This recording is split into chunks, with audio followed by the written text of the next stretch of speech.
Bon, bienvenue à tous à ce conseil municipal du mardi 23 juin. Euh, Première chose, l'approbation du compte-rendu du précédent conseil. Tout le monde l'a lu ou ne l'a pas lu et fait confiance. On va passer au vote. Qui est contre, qui s'abstient, à désigner le secrétaire de séance. La secrétaire. Allez, Thomas. Thomas est candidat pour être secrétaire de séance. Ouais, ouais. C'est bien qu'il y ait un candidat. Qui est contre? Qui s'abstient? Unanimité, merci. Je vais vous donner les lectures des pouvoirs. Pierre-Yves Combes, qui était là jusqu'à hier soir et qui est parti, me donne son pouvoir. Jean-Michel Guiral, qui est au nord de l'Europe, comme vous avez pu le voir, en vacances, donne son pouvoir à Christian Lefel. Jonas, qui est parti lui aussi en vacances, donne son pouvoir à Isabelle. Hop. Les pouvoirs sont donnés. Commencer les délibérations du jour, avec la première qui nous prendra, je pense, la majorité du temps, le vote du compte financier unique pour indique tout le monde, pour que vous soyez au courant, le compte financier unique, donc moi qui vais vous le présenter, et le maire qui est l'ordonnateur ne peut pas être présent pour le faire voter, donc je sortirai pendant le vote. Présidence de séance pour vous faire voter et je reviendrai juste après, c'est-à-dire quelques secondes après. À moins que vous ayez un débat au moment. Alors, je vais vous faire la petite présentation, enfin la 61 diapositives. Alors, on devrait. Ne soufflez pas, point important. Donc, le CFU, donc c'est ce qui remplace le compte administratif et le compte de gestion. Certains, le CFU. Donc, historiquement, il y avait deux documents qui ont été établis. Le compte administratif qui était l'ordonnateur, c'est l'assurance commune le maire, et il y avait le compte de gestion qui était établi par le trésorier. Le principe de la comptabilité publique, c'est que nous engageons, la commune engage les dépenses, mais n'appuie pas sur le bouton du virement bancaire. Ça, c'est le trésorier. Le trésorier, on lui dit voilà ce qu'il faut payer, donc payer. C'est le trésorier qui fait le virement à partir de notre compte au trésor public. Voilà, c'est pour ça que historiquement, et mais sur deux formats différents, à la fois l'ordonnateur et le comptable faisaient chacun un compte de la commune, et bien entendu, eux soient conformes. Une fois, le législateur a décidé de simplifier les choses au lieu de continuer à faire deux documents qui doivent être identiques, les chiffres, décider de les regrouper. Donc, certains éléments qui étaient présents dans le compte administratif, ils n'étaient pas dans le compte de gestion et inversement. Donc, les deux documents ont été harmonisés. On l'a fait un peu plus important, mais qui est tous les éléments. Et du coup, on présente plus qu'un seul document. Là, donc, je vous présenterai ce compte financier unique. Et après, on aura l'affectation des résultats, puisque une fois qu'on a vu les comptes de l'année, on dégage un résultat. On est après amené à affecter, en premier temps, et puis après à intégrer dans un budget supplémentaire de l'année 2026. Chaque chose en son temps, on va déjà voir le C. Affectation de résultats et budget supplémentaire, c'est les deux délibérations.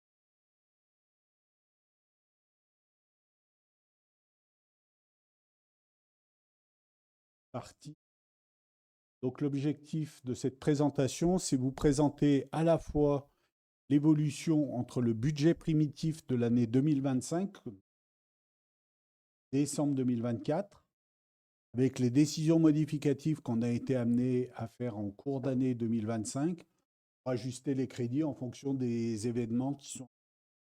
En général, on fait une décision principalement en fin d'année pour crédits qui sont ou des recettes supplémentaires, les intégrer. Et après, donc, le CFU, donc, c'est l'exécution, c'est la réalité des dépenses et des recettes de l'année. Donc, traditionnellement, on compare, c'est l'objectif principal du CFU, c'est de comparer la prévision et la réalisation. Et après, une présentation complémentaire, qui n'est pas obligatoire, mais qui est plus, nous, pour se rendre compte de l'évolution. Donc là, on présente l'évolution entre l'année 2024 et l'année 2025 sur les réalisations. La première chose qu'on peut regarder par rapport sur l'ensemble de notre section de fonctionnement, nos dépenses de gestion courante, l'ensemble de nos dépenses sont en diminution de 2% par rapport à la prévision. Alors, en général, c'est assez normal. On prévoit toujours les dépenses un peu au-dessus pour être sûr de fin décembre, quand on fait les derniers titres les derniers mandats, qu'on ne se retrouve pas au-dessus des crédits votés, parce que si on n'a pas assez de crédits, on ne peut pas. Donc on prévoit toujours une petite marge. Là, finalement, la réalisation, moins 2% par rapport à la prévision. Les recettes, c'est pareil. On essaye de ne pas être trop optimiste non plus, parce que trop de recettes qu'on va réellement percevoir, ça risque aussi de poser problème. Donc là, nos recettes sont de 0,6%. Si on regarde l'évolution entre 2024 et 2025, alors l'année 2025 est assez particulière, et ce qui vous est marqué en bas, on a eu des régularisations importantes qui ont été faites, avait déjà sur nos factures EDF. C'est Enedis qui avait mal paramétré certains de nos compteurs d'éclairage public, qui avait marqué sur affecter un tarif sur l'éclairage public, il y a un moins cher. Et du coup, le paramétrage avait été mal fait à l'époque et fait rappel sur 3 ans, 2023-2025, où ils ont fait un certain nombre de régularisations. L'écart global, il est de 106 000 euros. Sur l'année. Par contre, EDF, au lieu de nous faire un avoir sur les 1 000 euros, ils ont annulé toutes les factures. Donc, ils ont annulé 134 000 euros de factures. Et ils nous ont refait 528 000 euros de factures. Sachant qu'ils nous ont refait 485 000 euros de factures sur l'exercice de intégré dans 43 000 qui sont de cette année.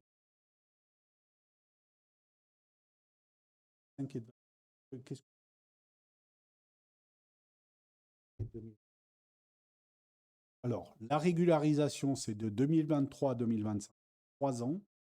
La régularisation a été faite sur quasiment toutes. En 2025, on a eu des remboursements de 134 000 euros, des nouvelles factures pour 485 000 euros, plus 43 000 euros qui ont été.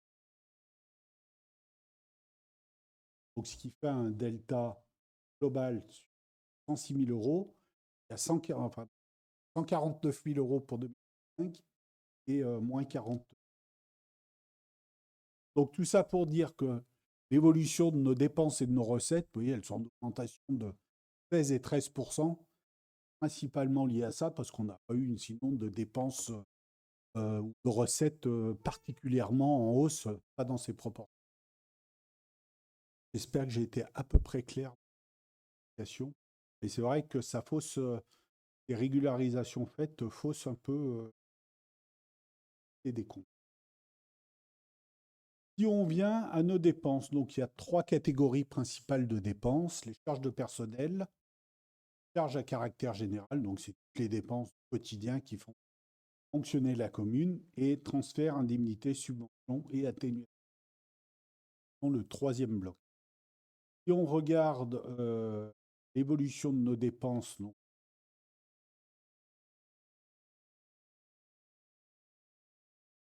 nos charges de personnel, c'est assez exceptionnel pour ces baisses de 3,7%, les charges moins 0,1%. C'est précis dans notre estimation. Indemnité, transfert, subvention.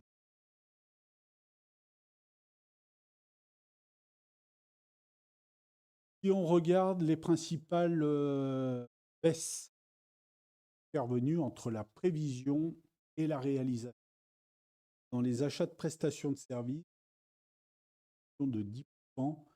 Les achats de prestations de services, c'est quasiment exclusivement les factures. Donc, on a une diminution tout simplement parce qu'en 2024, on a 14 mois de facture. Des discussions assez longues avec repas. On n'est pas d'accord sur une tarification avant qu'il passe. C'est pour ça que solder des litiges 2023 en 2024, ce qui a augmenté nos prestations d'achat de services en 2024, c'est pour ça qu'elles.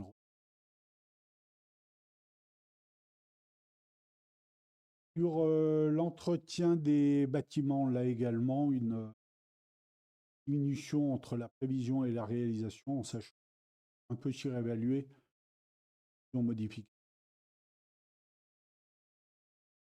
Entretien des bois et forêts, pareil. De somme, il y en a certains travaux, dont entretien des eaux côté de la mer. Pour la route.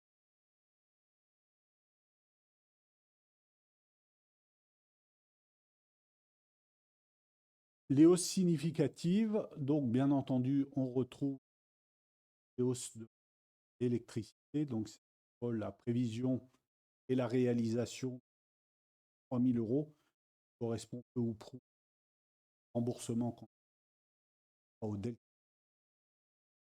Et sur la maintenance, c'est très. La maintenance, beaucoup de contrats de maintenance fait vivre la communauté. Je vais vous donner quelques exemples qui concernent la mathématique, bien la ordinateur, que tous les logiciels de sauvegarde, environ 1 000 euros par an. Entretien des assurances, 1 000 euros, pardon. Entretien, la maintenance de nos alarmes, la 1 000 euros. Éclairage public, moyenne, c'est 25 000 euros. Donc en 2025, on a eu un problème avec Nal pour facture. L'année 2020, 25 000 pour les 24 000 pour les. Si j'étais pas avec Grinal, trésorerie, ça a fait tout un pataquès pour payer les factures. Révision. Et pas bloquer les factures. Avant que la trésorerie accepte de valider.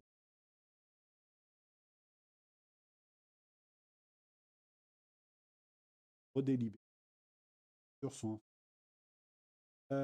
Les chaudières, c'est environ 8 000 euros. Et puis après, on a tous les bureaux d'études qui interviennent.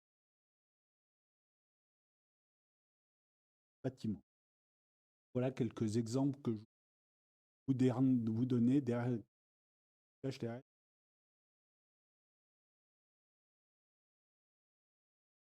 Sur nos dépenses, si on voit maintenant les évolutions entre 2024 et 2025, donc ça c'est une vraie tendance, et c'est vivre plus. Donc sur les charges de personnel, Bonne nouvelle, alors ça arrivera. Une baisse des dépenses de personnel entre 4 et 2.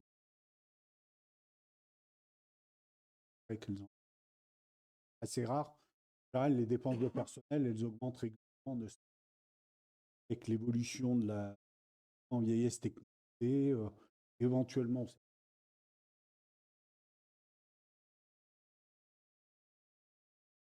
de carrière des agents, fait des évolutions, et puis après, c'est aussi en fonction de nos recrutements, de nos évolutions. Les charges à caractère général, bah, c'est reparler parasité par l'évolution. Transfert indemnité subvention également 227 000 euros, ce qui est là-dessus. Même chose, on essaye de regarder les baisses significatives. Achat de prestations, c'est exactement la même explication. Prévision, on a chose sur les 2 années, c'est là où on perçoit qu'on a bien ces factures qui ont été en plus en 2024, ce qui est une baisse de 20. Les contrats de prestation de services, partie contrat de prestation de services, délégation de services, délégation de services publics de l'IFAC, 148 000 euros par an. Périscolaire du et le centre de. Par contre, lors des précédents renouvellements qu'on avait fait,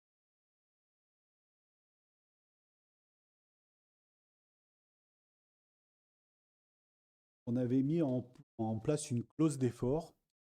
Donc on leur a dit, voilà, le montant de votre DSP, on vous donne chaque année 148 euros. Fin d'année, forcément. Vous faites les comptes. Vous regardez l'ensemble des recettes que vous. Les subventions de la CAF que vous. Les autres. À côté de ça, et puis non. Eh bien. En face, vous mettez toutes les dépenses que vous avez faites pour faire fonctionner. Et on regarde si vous dégagez un bénéfice ou un déficit. Si jamais vous dégagez un déficit, remettre en cause, pas de raison. Par contre, si vous essayez d'être vertueux, vous faites un bénéfice, et c'est qu'on partage le bénéfice. C'est-à-dire que c'est gagnant-gagnant. C'est-à-dire que si l'IFAC fait des efforts pour bien gérer, c'est qu'il récupérera la moitié de son bénéfice, nous, on en récupère. Donc, et cette moitié, puisqu'on fait sur 80 000 euros de bénéfice, 140 000 euros. Sur les 148 000 euros, déduit 45 000 euros qui nous.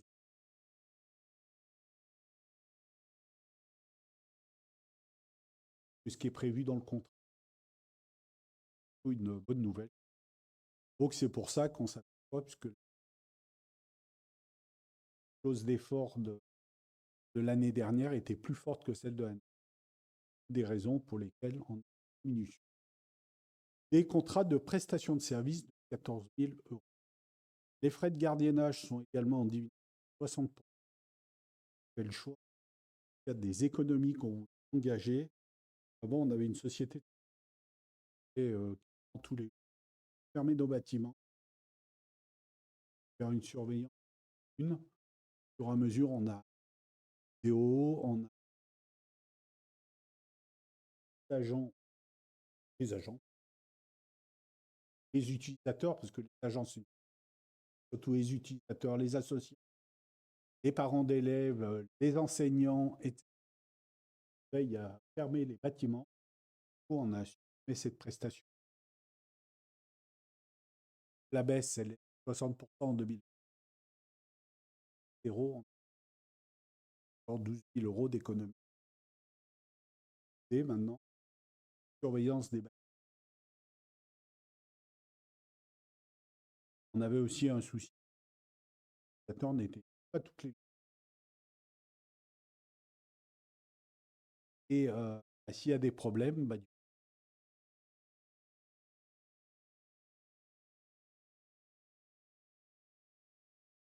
et d'astreinte, on est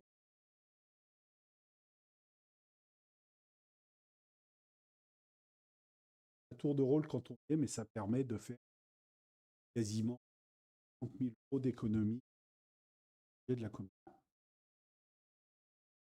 On a pris le risque, pour l'instant, on est plutôt satisfait des choses. Des hausses significatives d'énergie.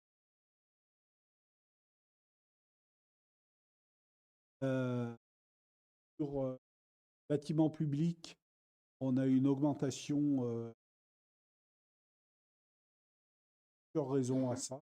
Enfin, une principale, c'est qu'on avait pris un peu de retard dans tout l'entretien des bâtiments. Yann, qui a janvier de l'année dernière, charge d'accompagner l'entretien de nos bâtiments. L'émission en plus, au début, c'est de recaler sur les bâtiments. Donc voilà, il y avait beaucoup de choses qui étaient à faire, et beaucoup de choses. Et des dépenses. Je parlais des gradins l'autre jour. Il y a une panne des gradins de Clairières. Du mal à signer le bon de commande. Réparation des gradins, 1 000 euros. Et c'est non négociable, de toute façon, que le vendeur, c'est le seul qui les répare. Je veux dire, déjà, il y a 2 jours de déplacement, etc. Les gradins, ça marche quand c'est tout électrique. Quand ça marche bien, ça va bien. Quand ça tombe, pour arrêter. Donc, c'était une petite illustration des bâtiments. La maintenance, je vous en ai parlé. L'évolution, parlait tout. La facture de Green Alp, sur les 43 000 euros, il y en a 4 023. Les subventions, dans les subventions, on a eu une augmentation de 93 000 euros. C'est pile le montant de la sortie du stage qu'on avait fait de l'EPFL de la maison Fendue. Ça parlait à tout le monde, c'est où les travaux vont être finis fin juillet. Tout le monde voit. La sortie du village, ouais, qui est en travaux à la sortie du village. Ouais, juste à la sortie de la zone piétonne en direction de Vorep. Vous voyez, sinon vous irez vous promener, vous la verrez. Il y a encore les échafaudages. Oui, il y a encore les échafaudages. Donc il faut savoir que historiquement, on avait fait racheter cette maison par le PFL, projet qui avait été monté à l'époque. Et abandonné le projet et racheter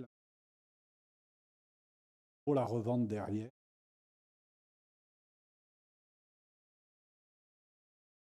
Locatif. Vous connaissez quelqu'un? Une maison bientôt à louer. Oui, un seul logement, c'était notre demande, parce qu'on multipliait le stationnement dans cet endroit critique. Et bon, je pense que c'est un logement, 200 mètres. Je ne sais pas le à louer, je ne sais pas la qualité. On l'a Catélie ce week-end qui m'a dit normalement fin juillet, ça serait. Donc, quand on est sorti de ce portage avec la métropole, une opération dépense-recette qui a dû être faite, c'est pas l'opération du siècle, hein, c'est même deux.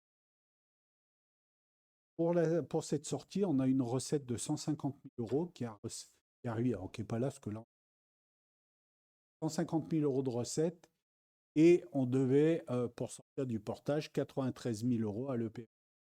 Là, vous avez la dépense de 93 000, et de l'autre côté, on a une recette de pour la sortie. Donc c'est pour ça que là, sur les subventions, c'est dingue. Une évolution de 760%, mais voilà. Et en retraite de cette recette exceptionnelle, on est absolument stable, puisque 93 000.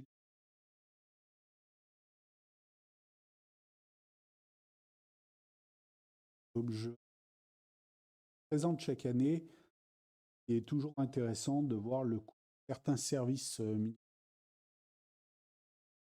suis vraiment désolé, on s'est aperçu qu'il faut vraiment résoudre ce problème au projet. Bon, malgré tout, le coût d'une place, vous le voyez, c'est 20 221 euros. C'est le coût d'une place pour un enfant. Ça sera le coût, ben, 20 000 fois 40 ans. Ça, c'est le coût global. Donc, 88% de ces dépenses, c'est des charges de personnes. En face, bien entendu, heureusement, partie de recettes. Recettes pour une place, c'est en moyenne 14 900. Donc, dans les recettes, il y a une petite partie des recettes qui vient des familles, grosse partie.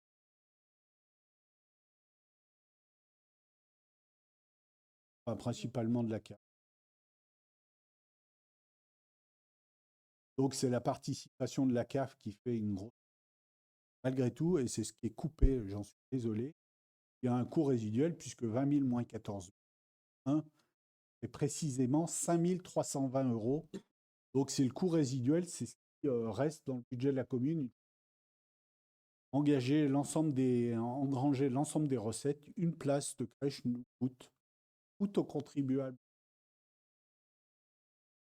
1 320 euros, donc on par 40, ce qui fait que petit enfant, 1800 notre budget.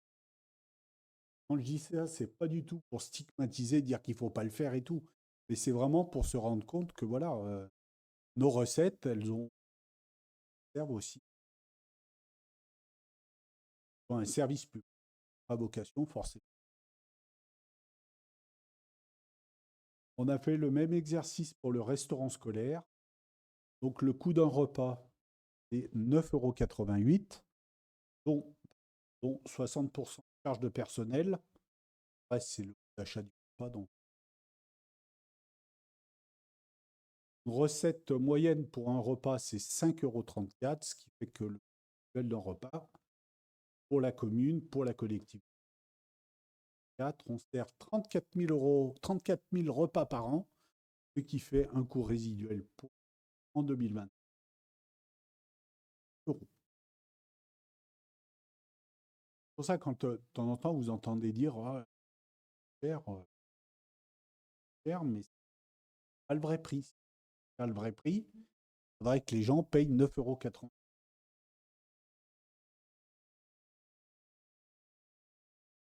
L'objectif, hein, je le redis. Mais. Et le dernier service, donc c'est l'école de musique. Un élève, 1 159 € par an. Les charges de personnel, c'est 90. Les recettes en moyenne pour un élève, c'est 505.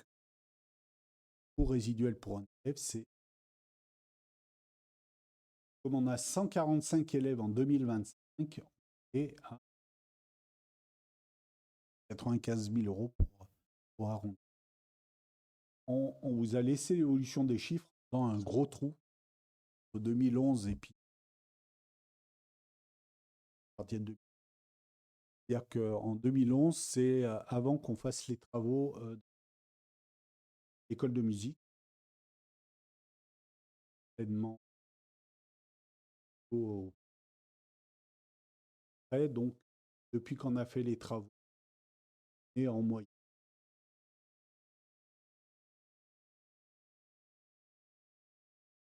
Dont des élèves qui sont du fond de ville, des élèves qui ne sont pas de ville, des enfants. Voilà pour le coût des 3 services qu'on présente d'une année sur l'autre. Ça permet de voir l'évolution. Je précise que dans le coût des dépenses, ici, on n'intègre pas du tout les bâtiments, l'amortissement.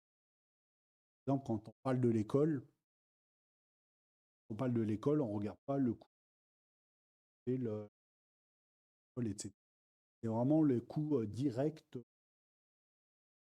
différents services.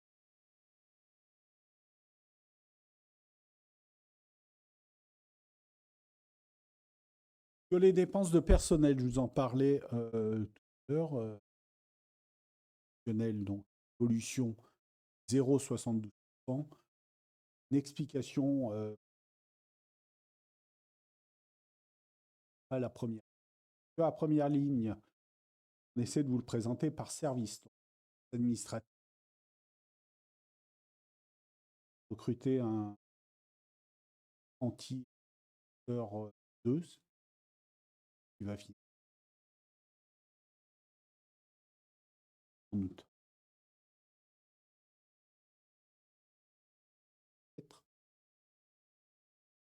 Volonté qu'on avait d'aider les jeunes dans leur insertion,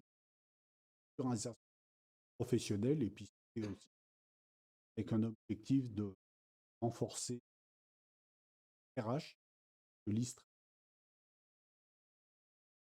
et pour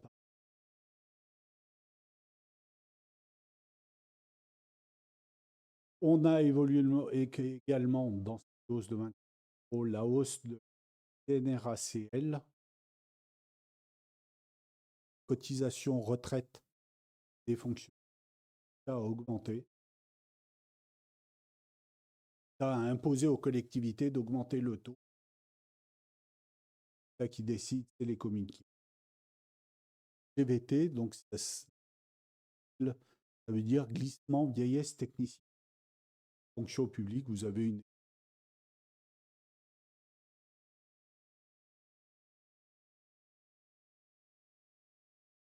Ça fait l'évolution de votre.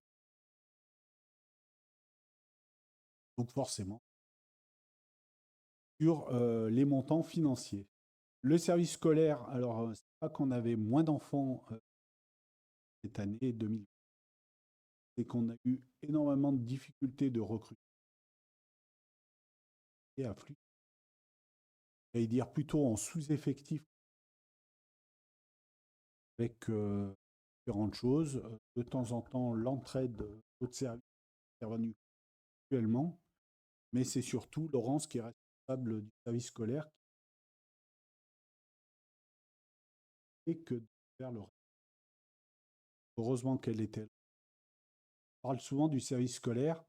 On a beau essayer de tout faire pour précaire, on essaie de tout faire pour les conditions.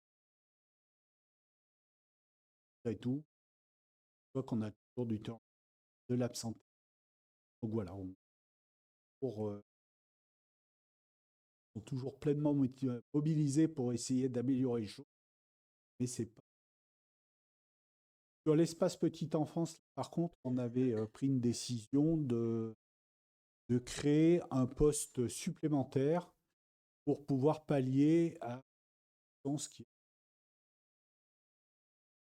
elle a dit, mais c'est aussi le fait que les crèches, elles ont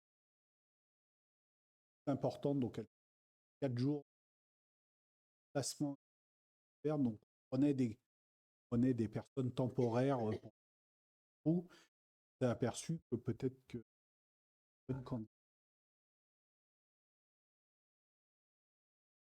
on avait un bon élément, où on a créé un poste supplémentaire et on voit que tous les remplacements sont occupés de façon fait qu'on a eu moins de recours à des remplacements temporaires et ça a moins désorganisé le service. Donc en créant un poste supplémentaire, on fait malgré tout. Voilà. Évolution de moins 18 000 moins 18 000 € entre 2004 et 2025, et principalement au fait que Trèves a eu un peu de retard pour nous facturer le dernier trimestre de la police municipale. La police municipale, ça coûte à peu près 60 000 € par an. Pas qui intervient, qui est rémunéré 60 000 €. Proportion. Un huitième fonctionnement du service. Des services. Cadrement qui est fait, des véhicules, des vêtements, des armes. La police municipale, ça nous Et là, on a un décalage de mois de facturation. Donc, on va me retrouver, par contre, en 2020. Là, on aura, a priori, sauf s'il y a de nouveau un décalage, d'avoir 5 trimestres à payer en 2026. Les services techniques, acte de la hausse d'un agent qui est en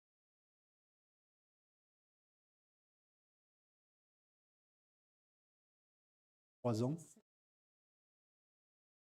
agent qui a eu ou qui va avoir 60 et qui revient. Donc, on a décidé de faire son recrutement au bâtiment. Entretien de nos bâtiments, c'est une nécessité. Donc,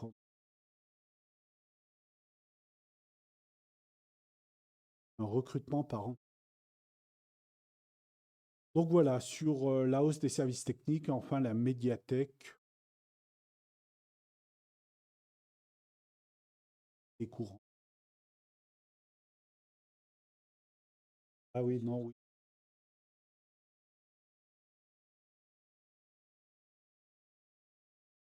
Oui, donc c'est la guerre. C'est à partir de cette année que ça va nous. On en parlera. Ou on verra en fin d'année notre décision. Voilà sur les principales évolutions de dépenses de personnel en 4 et 5. Il est toujours intéressant de regarder le montant des dépenses. Alors, et c'est coupé. Montant de dépenses moyenne par habitant au fond de l'île, c'est 1508 €. Et on se compare toujours aux communes de notre strate où les dépenses sont de 866. On s'aperçoit qu'au fond de l'île, on dépense 74 €, 74 que dans les communes de notre strate. Donc jusque-là, on pourrait dire, oula, ça craint parce que on verra tout à l'heure, mais j'explique que sur la partie recettes de et par cœur largement au-dessus des communes de notre strate. On est également 74% au-dessus de que les autres communes de notre strate perçoivent habituellement. 74 1800 et en pourcentage la même chose, mais en gros, ça fait qu'on a une marge de manœuvre. Donc par rapport à ça, on peut se dire que oui, on a des dépenses importantes et on a rien de nos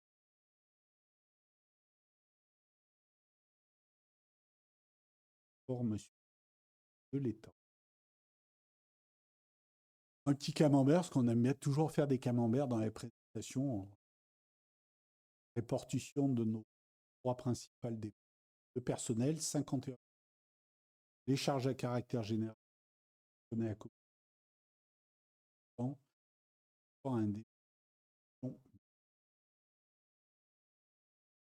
Bien entendu, j'y reviendrai tout à l'heure, les frais financiers, puisqu'on dette, ou quand on dette non seulement le capital de notre dette, on paye les intérêts. Comme les endettes au fur et à mesure, on a une légère diminution de nos frais financiers, puisqu'ils baissent. Enfin, ça, c'est entre la prévision et la réalité. Ils baissent de 3% de prudence. Celui-là, commenté, voilà. En 2025, on a 25 000 €, qui fait une évolution de moins 14% de nos frais financiers. Donc, c'est de notre endettement. Dernier emprunt qu'on a fait en 2021 pour l'école.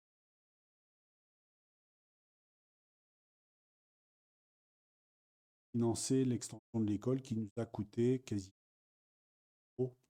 contre tout le cours qu'on a. Donc, sur 5 millions, on en a emprunté 1,9 million. On a eu une partie en auto. On avait mis de côté. Maintenant qu'on a dépensé, on va voir quand même comment on fait pour se payer tout ça. Donc, c'est un peu plus compliqué. Donc, les principales recettes de la commune, c'est les impôts et taxes. En prévision et la réalisation, on est prudent. Donc, même si sur les impôts, on avait été un peu plus optimiste que la réalité globale, puisque la DGF, je vous en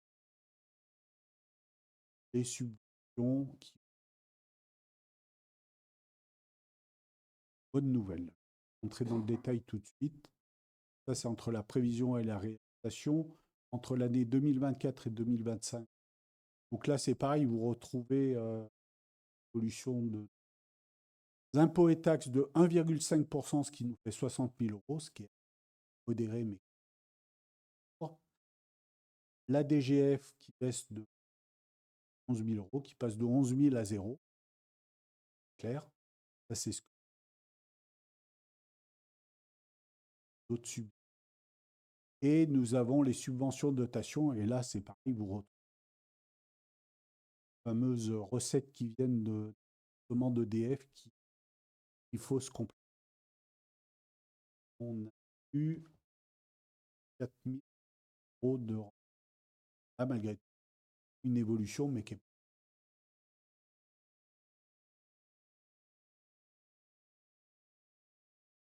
dont je vous parlais tout à l'heure des recettes par habitant. Donc, par habitant, on est à 1 867 euros quand les autres communes de notre rade sont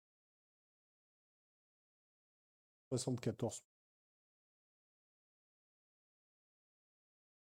Le 74% qui. Le petit camembert qui vous présente nos recettes. Donc, une grosse partie, c'est les impôts et taxes. Dotation générale de fonds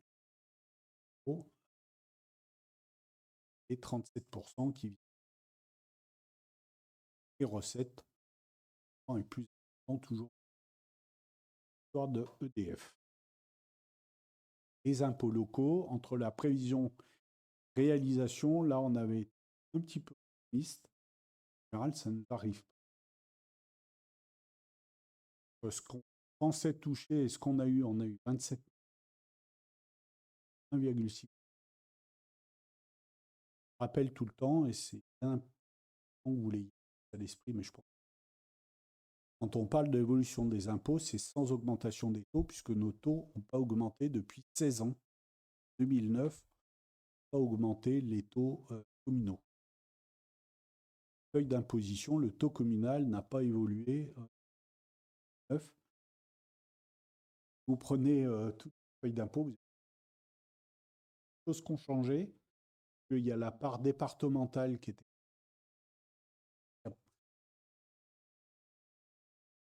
3-4 ans, qui était versée au département et qui est maintenant versée à la commune, mais sans augmentation.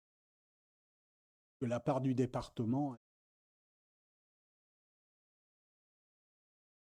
Si on regarde l'évolution entre 2004 et 2025, donc on a une évolution de 1,2% qui sont la revalorisation des bases. Il faut savoir que si le taux communal n'augmente pas chaque année, la base qui sert à calculer vos impôts augmente,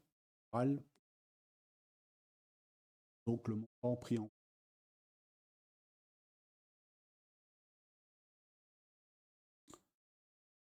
Nos recettes fiscales, donc elles se décomposent de la manière suivante. La plus grosse partie, c'est l'attribution de compensation métropole. 49% de nos. C'est l'ancêtre. C'est l'ancêtre de la taxe professionnelle. Qui en 2000, enfin jusqu'en 2000 était commune. En 2000, c'est la métropole qui a récupéré cette taxe professionnelle et transférée à la métropole. Et en contrepartie, la métropole nous a rétrocédé une grosse partie. Enfin, rétrocédé en 2000. Par contre, ce qu'on lui a rétrocédé en 2000, elle nous le reverse toujours, mais elle ne l'a jamais revalorisé de l'inflation. Donc chaque année, on s'appauvrit un peu par rapport au contrôle. Si les entreprises, elles versent l'évolution de base, et malgré est censé avoir une évolution dynamique de ces tandis que nous, bah, nos recettes, elles sont. La problématique, c'est qu'elles sont figées de plus en plus. Euh, donc, je vous ai expliqué, donc après, sur la partie taxe d'habitation, nous, 1%, perçoit la taxe d'habitation. Résidence, il n'y en a pas beaucoup. Je rappelle que notre taux de taxe d'habitation est de l'ordre. Le taux exact, enfin 6,24, 6,4. Déjà, on avait un taux très faible. Pour l'instant, on n'a pas fait le choix, au contraire de certaines communes, d'augmenter le taxe d'habitation pour les résidences secondaires. Pas une piste et vivre. La taxe foncière sur le non bâti, c'est pareil. Alors là, c'est zéro, un peu plus de 0%, mais comme on a mis des arrondis, et quelques milliers d'euros qu'on perçoit sur le non bâti.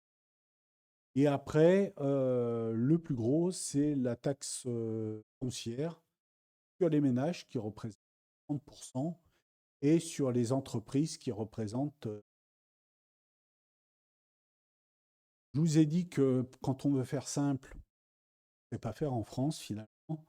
Quand l'État a réformé la taxe d'habitation et la taxe foncière, il s'est dit, oh là là, il y a des communes finalement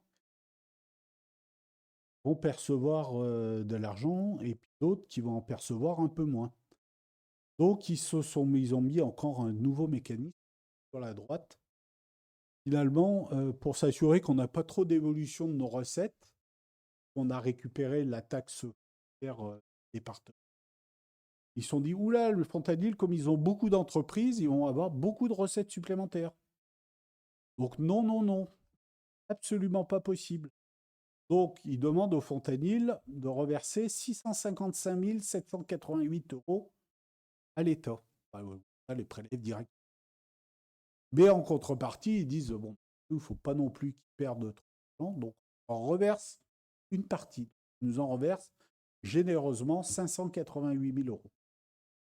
Donc ça veut dire que voilà, c'est encore une réforme qui dit que maintenant, plus ça va, ben moins on a la possibilité d'intervenir sur nos taux d'imposition, de plus en plus compliqués puisque la partie où on est à la liberté diminue. Et puis après, comme on est obligé d'en refiler une partie à l'État, il nous en redonne, mais en gardant une 655 et.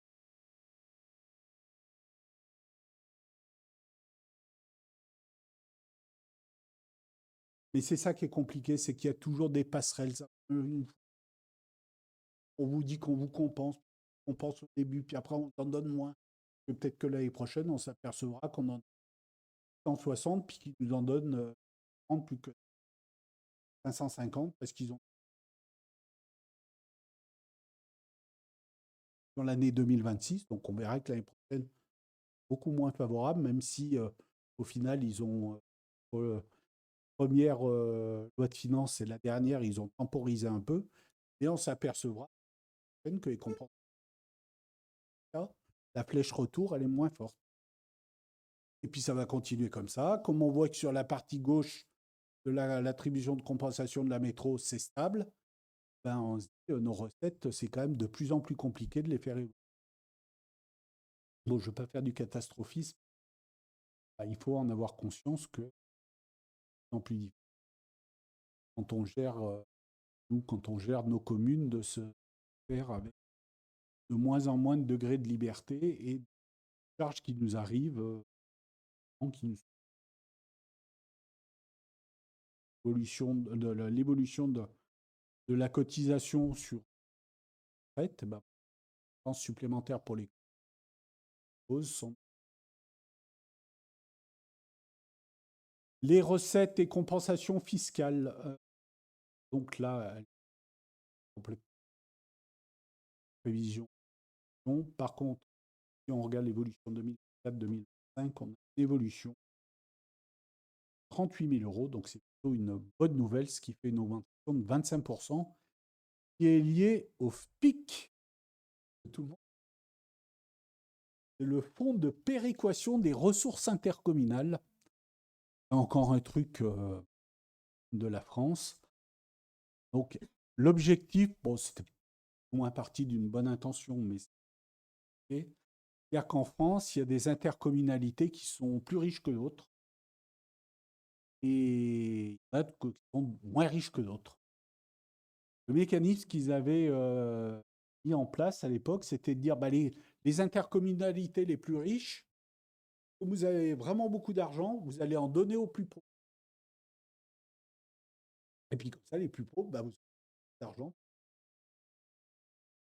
Donc jusqu'à présent, la métropole était considérée comme une métropole celle qui, depuis l'année dernière, un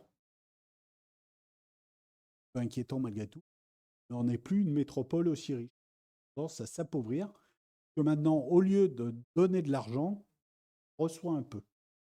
Alors la métropole en reçoit, les communes, métropole en reçoit un peu, reverse une petite partie. Donc nous, on a eu droit à une recette supplémentaire de 41 000 euros qu'on devrait percevoir également en 2026 et 2 ans. 2 ans. Donc c'est stabilisé 2 ans. Donc chaque année, il réétudie, voir si on est tout léger ou un peu moins privilégié, savoir si on dépense ou une recette. Contre, pour éviter l'effet yo-yo, ils disent l'année vous touchez, l'année d'après, même si vous remplissez plus les critères, on vous donne quand même pour pas ce yo-yo. Bon, peut-être qu'en 2025, on va les toucher en 2026, et peut-être qu'en 2027, on les touchera, on devra de nouveau reverser de l'argent. Donc voilà, pour le FPIC. Et après, vous avez les droits de mutation. Donc, droits de mutation, petite partie des taxes perçues, c'est un acte notarié, principalement perçu par le département, et on reverse une petite partie mais nous avons les compensations de la métro. Je vous expliquais qu'elles étaient stables à périmètre constant depuis l'an 2000. Après, il y a aussi petites évolutions en fonction de quand si on la dépense.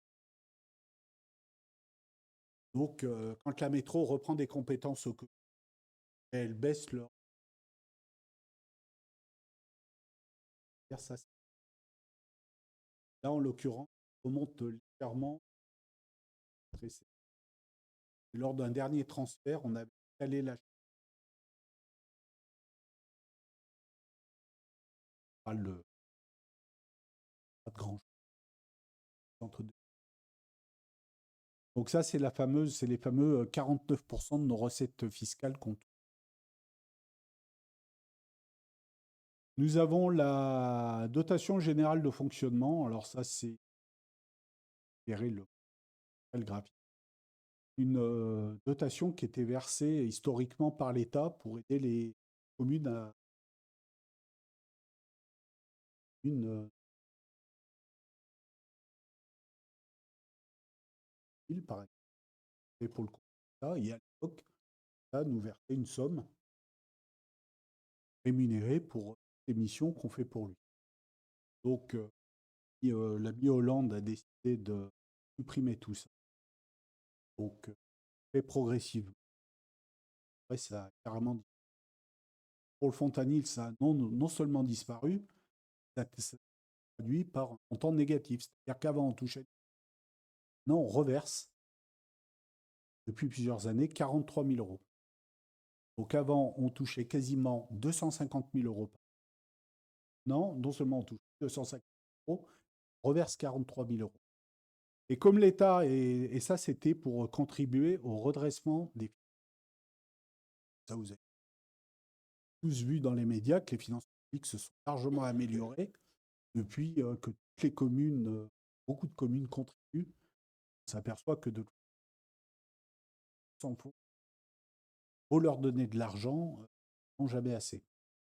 Donc comme ça ne suffisait pas, ils ont mis en place un nouveau système, c'est l'illico. C'est encore une nouvelle dépense. Donc on a versé 45 000 en plus des 43 000, 45 000 en plus, également pour aider l'État à passer ce moment difficile. Bon, la seule différence, c'est que le DILICO, finalement, c'est une avance de trésorerie qu'on a fait, puisqu'il s'engage à nous le rembourser 80, 80, 90% sur 3. On leur a versé 45 000, ils nous en rendront 90% qui nous rembourseront à partir de 2026. Au début, le DILICO, on n'avait pas compris. Nous le rembourserait. Mais là encore, bah, pour nos finances de l'année 2025, c'est encore une dépense en plus. Hein. Alors ça, c'est un petit graphique que je fais depuis longtemps, que j'aimais bien montrer à l'opposition. Voir d'où on vient. 2007, tout allait bien. Il y a 2008, 2009. Après, Hollande arrive, poum, c'est la chute. On passe de 250 000 à moins 43 000, moins 43 200. Et du coup, pareil, 2013, on touche 240 260. Et chaque année, ben voilà, ça a baissé. Donc, sur la colonne de droite, on a mis tout ce qu'on a perdu en cumulé. La première année, ben, on est passé de 240 à 204 000. On a perdu 36 000 euros. Et après, 130 000 euros, 222 000 euros de différence. Et là, maintenant, par rapport à 2013, 2025, on touche 283 000 euros de moins. Et si on cumule tout ça, toute la perte qu'on a eue, c'est le chiffre que vous ne voyez pas en entier, depuis 2014, on a perdu 2 908 991 euros. Donc quasiment 3 millions d'euros en 12 ans, en 11 ans, qui n'ont pas été versés par l'État. Pas tout ce qu'on peut faire avec 3. On pourrait rénover. Ah ben, c'est pas perdu pour tout le monde, mais pour pour nos finances, oui. Et quand on voit tout ça, on se dit, une petite commune de 3400 habitants, donc échelle de la France,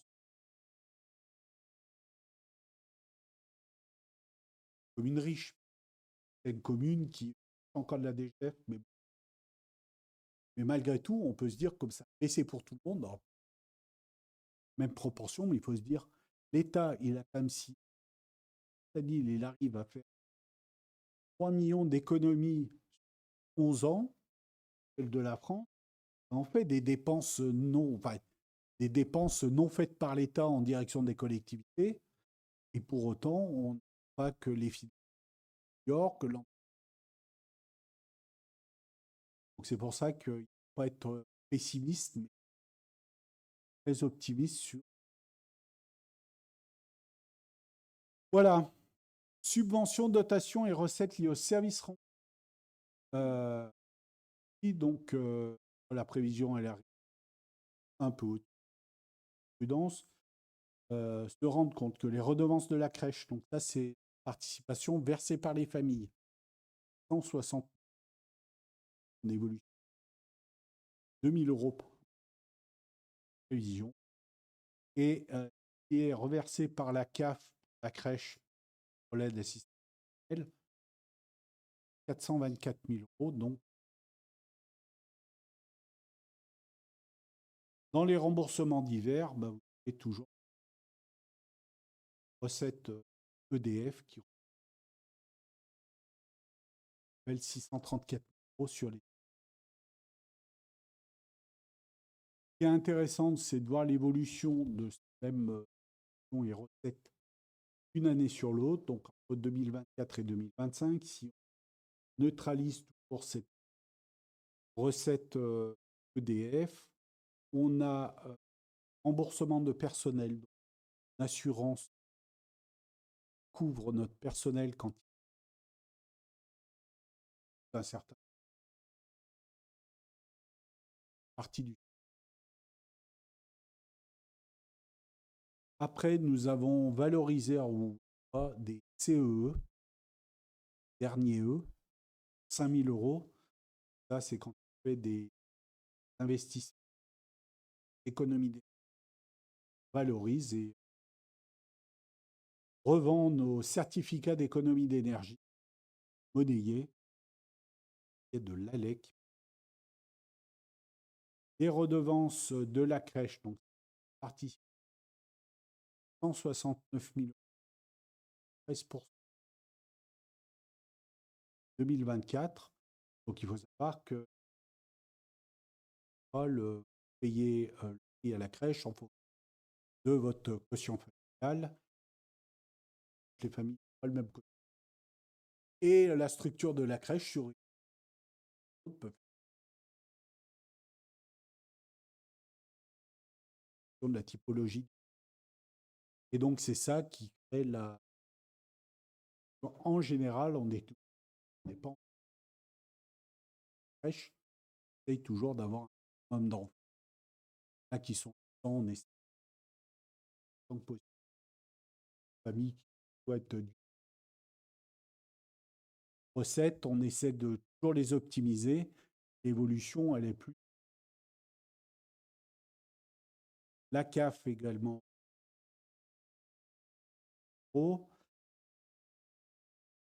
Dotation de solidarité rurale. Ça, c'est assez nouveau. On touche de dotation générale de fonction, DGF, donc depuis 4e année. Ah, donc 3e année en 5. Dotation de solidarité. Un peu nébuleux qu'on touche. Pas l'impression qu'on soit trop ici. Détermine le fait qu'on voit la solidarité. Recette, on est donc 33 000 euros. Les compensations de l'état de taxe foncière, c'est le que ça, c'est ce qui revient.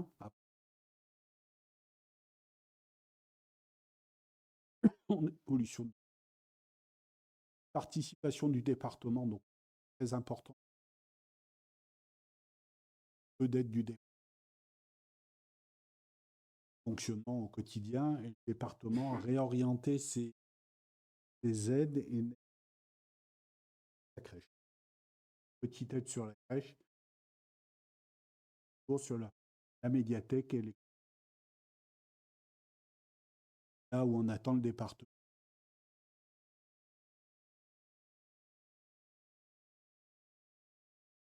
Investi. Et enfin, sur le pomme du Néron, c'est le remboursement. Je rappelle que le principe de pomme, équipements qui sont 1000 or, Vincent Clerc et complexe René Terpan est mis à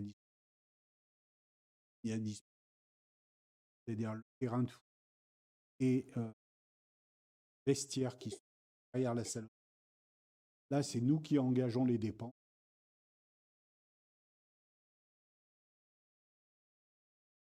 Et après, on voit la facture. Donc, en l'occurrence, on a engagé pour 56 000. Et une diminution de 14%.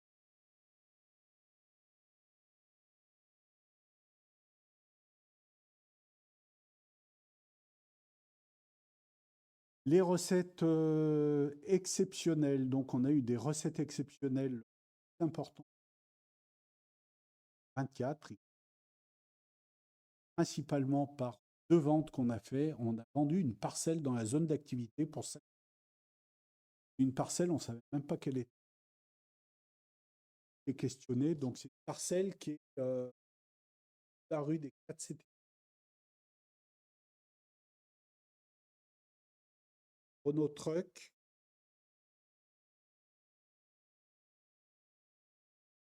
De, et tout au bout de la rue, on avait une voirie d'accès qui allait à Renault Truck.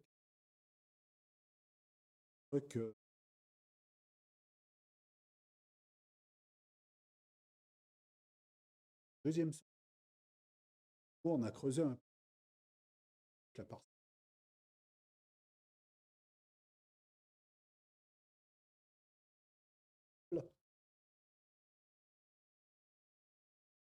Qui était tout en longueur, hein, qui était une voirie d'accès.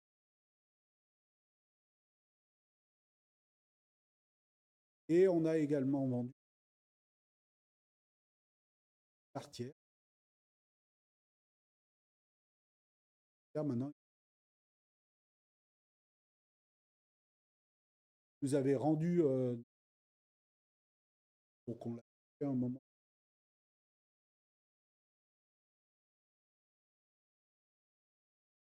vendu un bon prix. Et rentré 60 € sur des recettes pour la commune.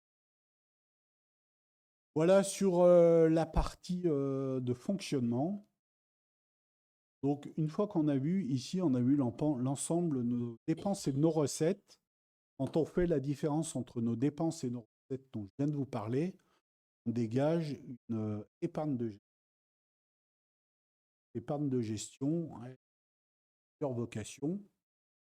La première, c'est rembourser l'annuité de notre dette. Et la deuxième, c'est de contribuer à l'autofinancement.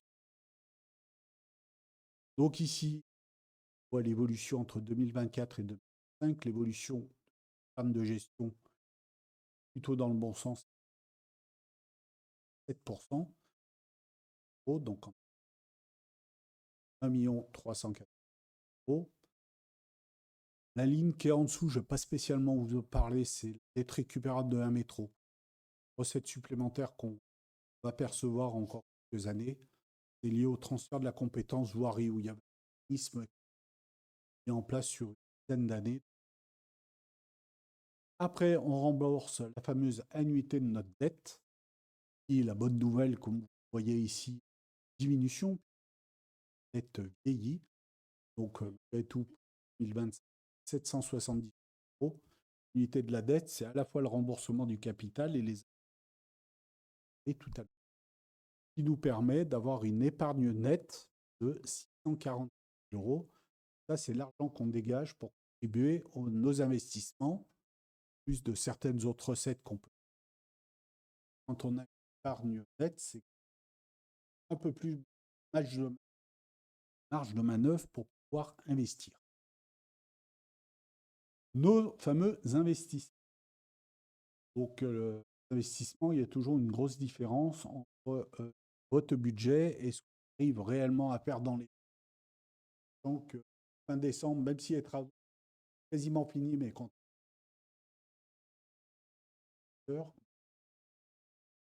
décale.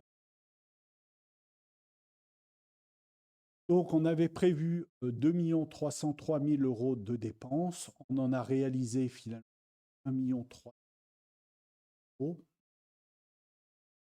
moins 908 000 €, moins 39 reste à réaliser. Donc, c'est des opérations engagées mais pas finies pour sur 203 €. Il y en a 369 qui sont engagés ou quasiment finis, pas été payés.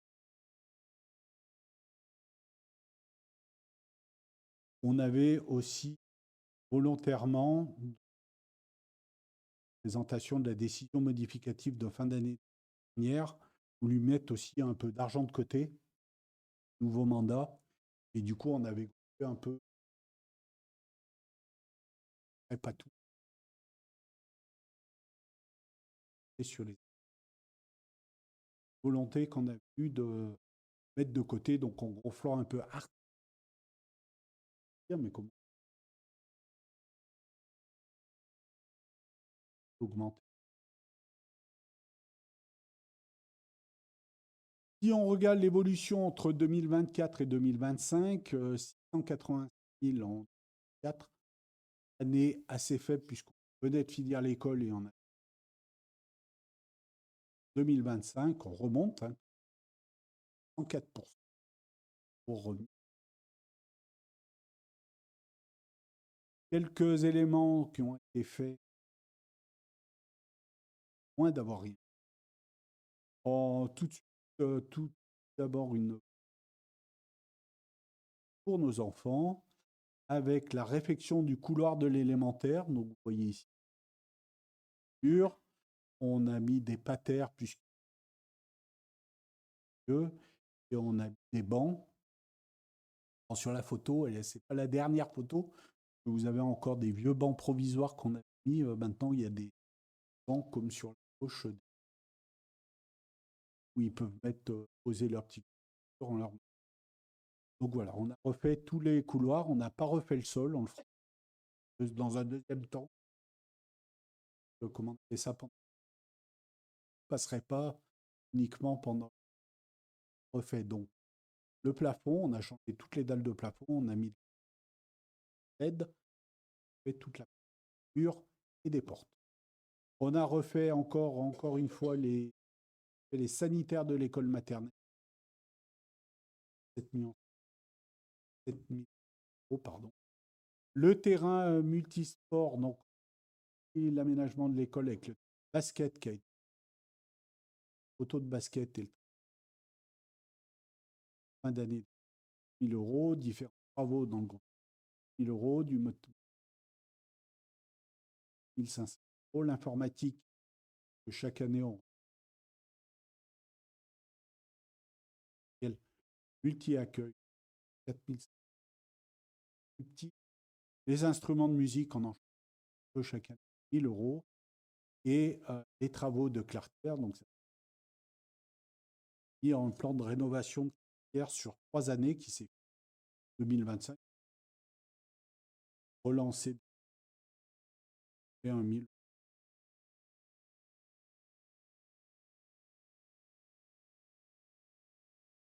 Entretenir ce bâtiment.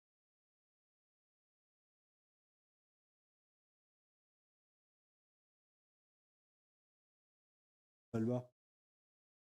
Hein,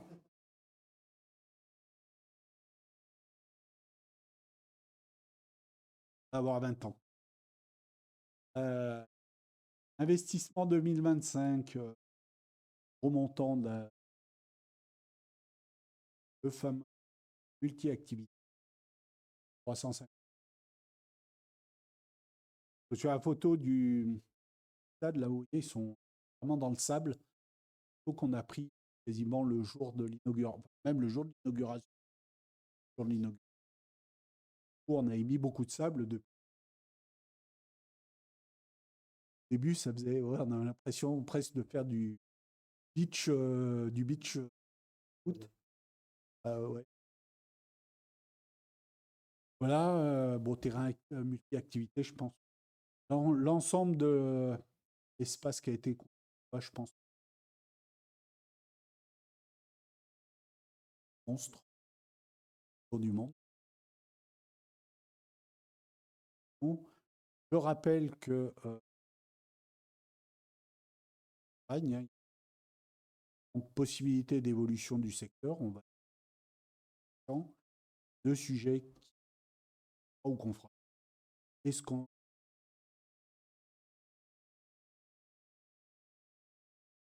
fait donc sujet qui est toujours d'actualité. Le où, ça sera forcément dans le secteur. Le où précisément, voilà. Et on se teste aussi l'évolution qui est à côté terrain et qui reste le tiers du terrain. Éventuellement, d'agrandir le pub. On le décide. Travailler pendant et quelques petits travaux d'aménagement. On a également entretenu notre patrimoine. Donc, dans l'entretien du patrimoine préalable, on a largement parlé régulièrement. Finaliser l'acquisition de la bacs et de la 320 euros qu'on a. On a investi dans du matériel 2 véhicules, 45 000. Clio d'occasion. Kangoo. Pour le prix d'achat du Kangoo et l'aménagement, c'est pratiquement l'aménagement.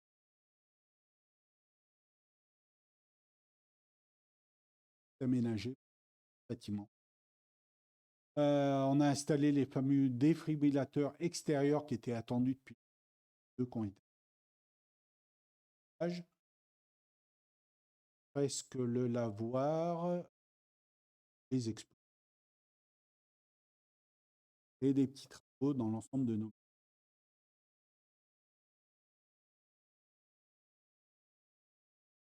Nos démarches éco-responsables, donc la rénovation de l'éclairage LED, 54 €. Et on a changé le chauffage de l'église. On a on a coupé la chaudière. On en là pour. Elle a été, on a fait des radiants et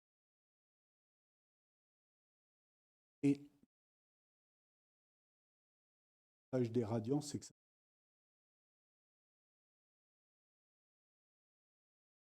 Amélioration de la qualité de nos espaces publics. On a payé l'enfouissement des réseaux de la rue du Lanfray qui a été refaite, donc métro à Boiry, où on a financé.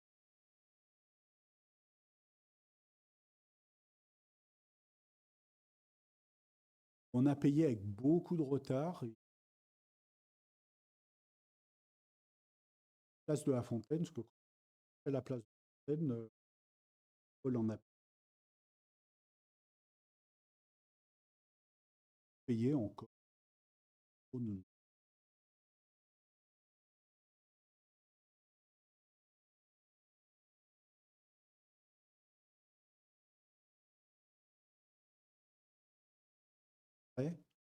Le fonds de concours pour Paluel et la rue du Lanfray. Pour Paluel, distribution faire toute la panne jaune, là, on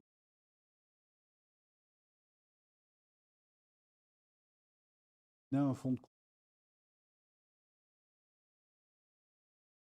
Rue du Lanfray, c'est début de la rue du Lanfray, la langue de la RD de la rue du Lanfray, et que les gens tournent.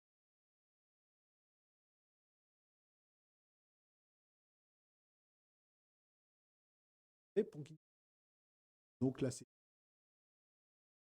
métro. Après extension, caméra et réseau gendarmerie. Grosses dépenses reliées à la. Et enfin, les investissements donc reportés à fini. Seul du fonds de concours Grenoble-Alpes Métropole pour la. On leur donne 47 qui se verra cette année, mais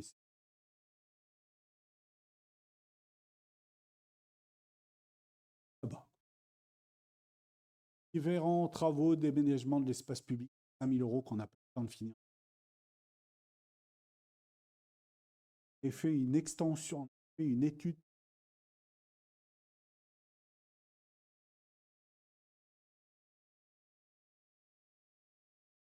Réparer la PAC Géoprotection, on soldé depuis 50 ans. Concernant l'éclairage, c'est lancé fin d'année. C'est vraiment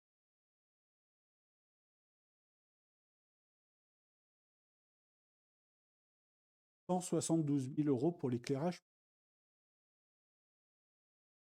En face, on a eu heureusement quelques recettes. On a reçu une pension région Géoprotection. Pension du conseil départemental. Tablette qu'on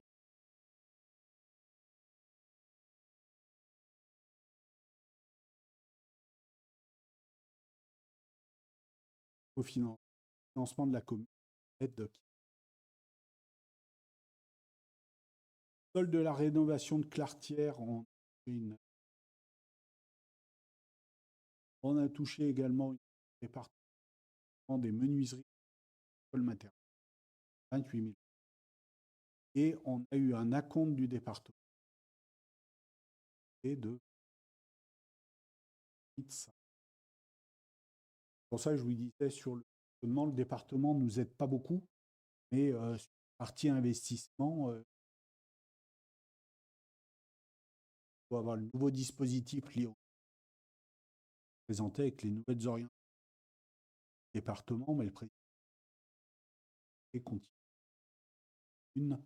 leurs investissements. Le FCTVA, ça parlait tout le monde. Donc le principe du FCTVA, c'était investir. Paye ou à titre. Donc l'État nous reverse une TVA avec 2 ans de décalage. C'est-à-dire que les recettes qu'on a eues en 2025 étaient pour nos dépenses en 2023. Et les investissements, donc il y a un remboursement.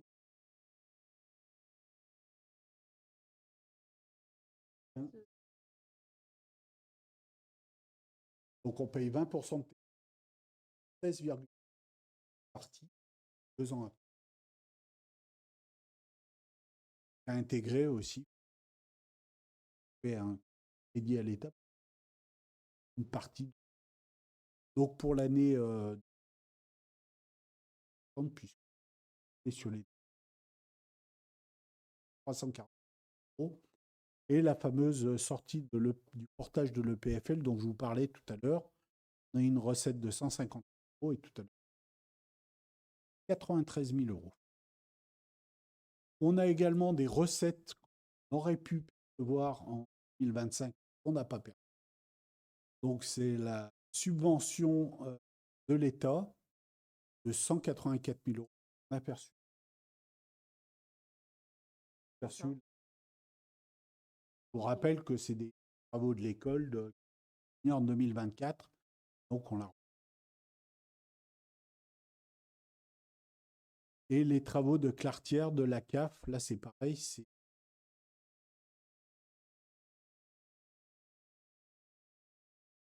la rénovation. On avait tenté de demander une subvention des enfants de 3 ans et ça dans leur cri. On avait nos travaux de rénovation, ils nous ont signé euros. Donc ça, c'est des subventions qu'on devrait percevoir. 184 de la CAF. On devrait, avec un peu de chance, on devrait les percevoir cette année. Ça nous fera des recettes supplémentaires. Je vous parlais de la dette. Donc rapidement sur l'annuité de la dette, ce que je vois, remboursement du capital, vous voyez qu'entre 2 années, il y aura... Non, entre la prévision et la réalité.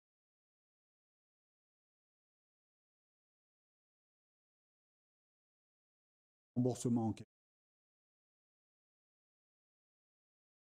C'est 622 000 en 2025, qui montre que la force à vieillir ou à diminuer, donc on un peu moins. Alors, pas la première colonne, vous la voyez dans le mur à côté. On reprend l'évolution de la dette assez loin. En 2012, 9 500 000 € et en 300 €. Diminution importante avec les années. Une évolution, donc ce graphe, il a l'intérêt de montrer les grands investissements de la commune au fil des années, qui explique que ça diminue, puis ça augmente. Donc l'année 2008, volontairement qu'on l'a que période où l'investissement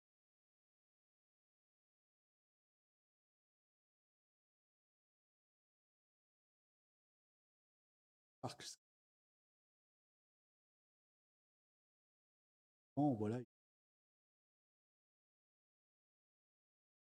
à la même période, pas ici, qui était prévu.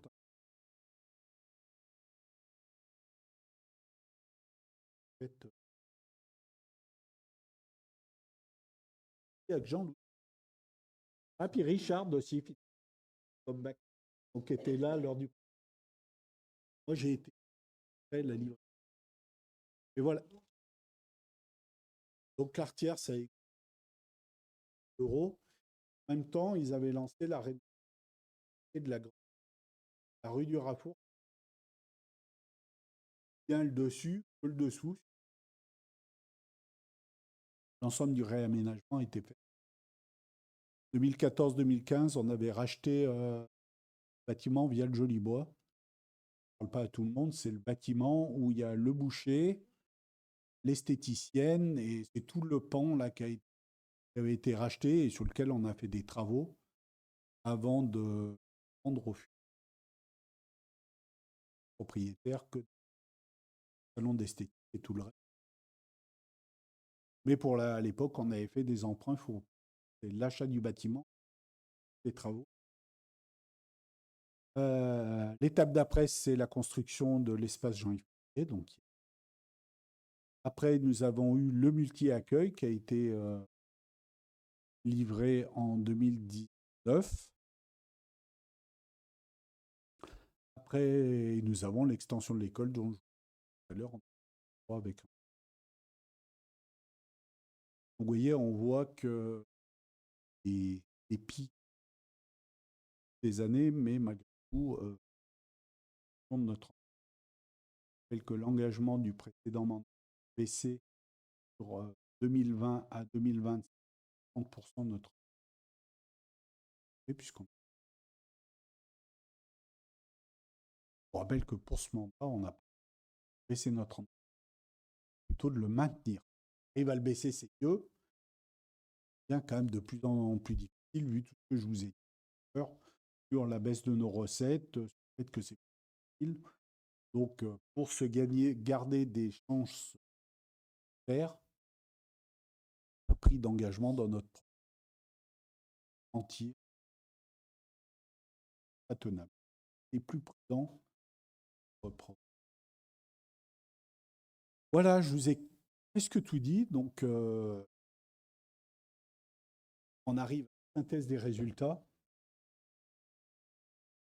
Donc, l'ensemble de nos recettes et de nos dépenses permettent d'un résultat de l'exercice.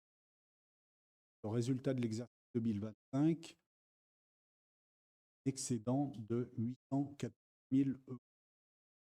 Et on rajoute, on reportait de l'année d'avant côté 150. C'est-à-dire que vraiment lié à l'exercice 2025, cas de clôture affectée. 960. Quand je vous parle de clôture affectée, où on a les résultats. Donc, ça, c'est le résultat. Après, on a la même chose sur la partie investissement. Là, par contre, en positif. De l'exercice. Moins 104. Section, les puisque dégage de l'excédent pour compte. Et un résultat reporté de l'exercice. Et lui, par contre, était 4. Nous fait un résultat de clôture affecté de 80. Donc, une fois qu'on a tout ça, on a vu qu'on avait 964 000 euros d'excédent de la section de fonctionnement qui va servir pour partie combler notre déficit d'investissement. 80 000 euros, de prendre en compte nos dépenses reportées et nos recettes reportées. 360. Moins 300. Recettes reportées, combien? euros, ce qui nous 80 000 euros de 242 000. Donc, sur les 964 qui sont en haut, on utilise donc partie dire, on met de nouveau de côté pour le nouvel exercice 150 000 euros de côté. Si on comble le déficit d'investissement. Une fois qu'on a fait tout, il ne nous reste qu'une ligne à commenter. Slide, ligne 560. Non, c'est une fois qu'on a fait de l'exercice 560.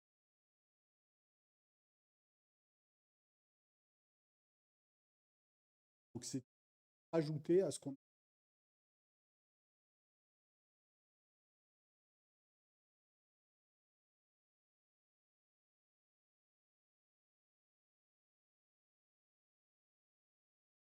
Désolé d'avoir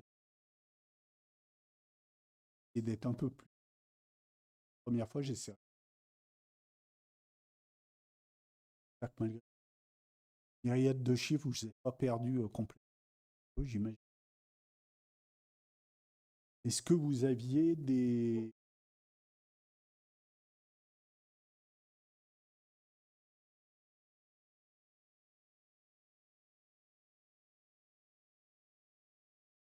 Bah, ça n'est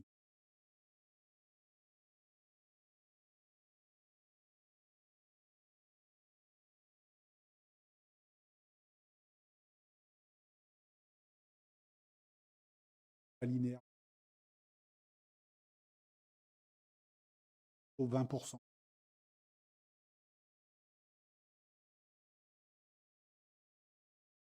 Voilà, non. Bien sommet pour le pas. Tous les chiffres.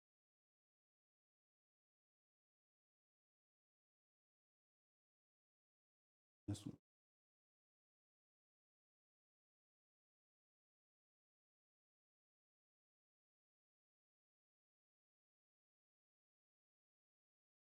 Regardez assez.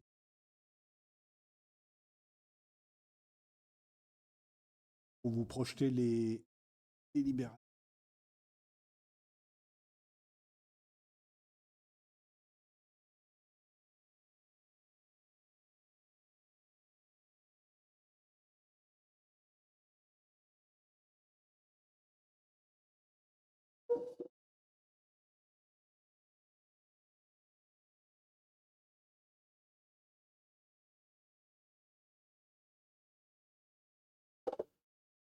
À la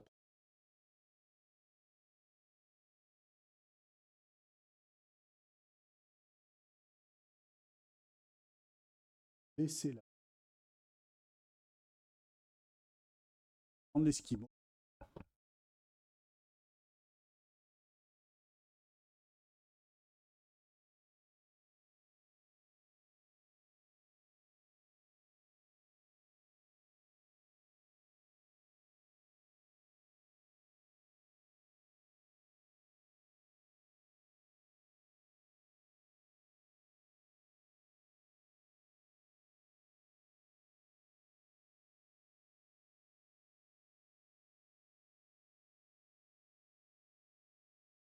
Eh bien, nous considérons,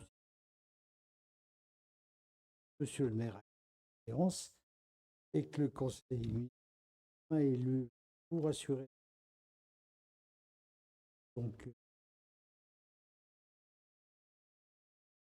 vous voyez le résultat de ces enfants.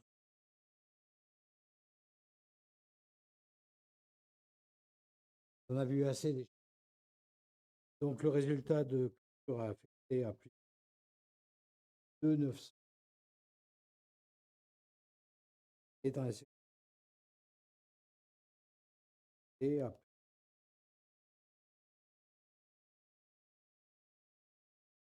le conseil à la présidence et approuve le financier et donne pouvoir à monsieur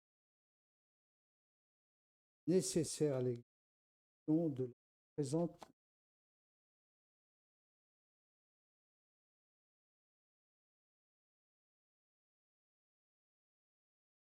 Qui est contre? Unanimité. Accepté.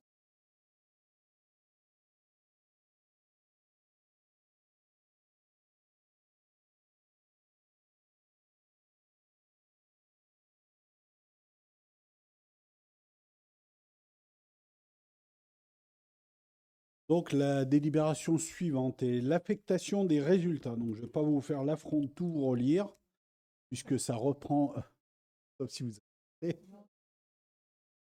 Donc, qui reprend l'ensemble des résultats que je vous ai présentés dans la diapo fin de la présentation. Donc, il vous est proposé d'affecter le résultat de la section de fonctionnement, donc couverture besoins complémentaires de financement de 242 030. Ça, c'est les restes à réaliser, plus le déficit. D'affecter en dotation complémentaire de réserve, donc investissement supplémentaire, 572 016,71 et de prévoir 150 000 € de cagnotte pour, guillemets, pour notre section de fonctionnement. Voilà. Je propose de passer au vote qui est contre, qui tient unanimité, merci. Et nous avons donc un budget supplémentaire qui va intégrer cet excédent. Là, toujours les mêmes sommes, donc je vous propose d'approuver ce budget supplémentaire qui reprend, je vous ai dit tout à l'heure,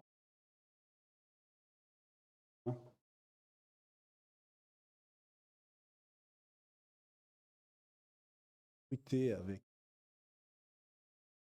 Donc, ceci étant dit, je propose de passer au vote qui est contre, qui tient unanimité, merci. Et nous allons passer à la délibération suivante, qui est le tarif des services scolaires. Et je vais passer la parole à Delphine.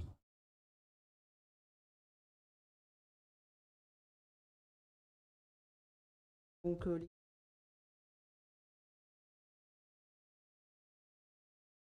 alors les